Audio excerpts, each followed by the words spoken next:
deixando no YouTube, na moral. Tu tá pica dela tcheca, moleque. Pega bala house, mastiga um chiclete, fecha a boca refrescante, depois vem paga um boquete. O LC toca essa, as piranhas se diverte. O bolinho toca essa, as piranhas se diverte. DJ André toca essa, as piranhas se diverte. Vou gravar ela mamando e postar no Snapchat. Vou gravar ela mamando e postar no Snapchat. Vou gravar ela mamando e postar no Snapchat. Primeira vez tá gravando. Tá gravando? Tá gravando.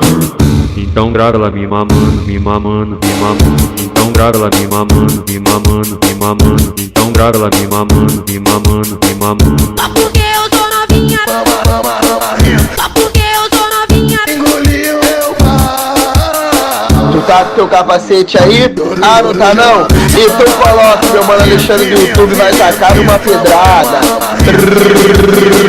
Fala pra ela mais ou menos assim. O meu pau. O meu pau. Ô bota a mão, ô bota a boca, ô bota a mão, ô bota a boca. Filha da puta, mama essa porra.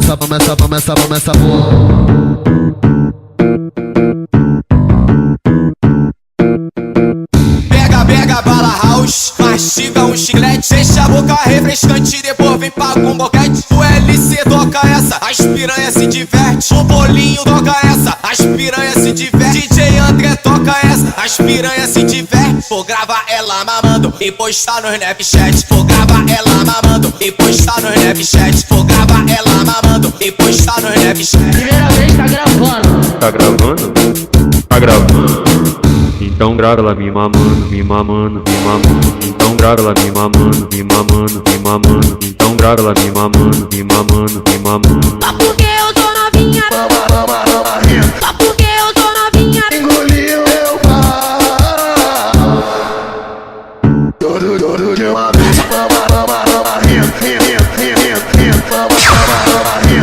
Alexandre do YouTube. Aí, otário, encosta na parede, o terror voltou.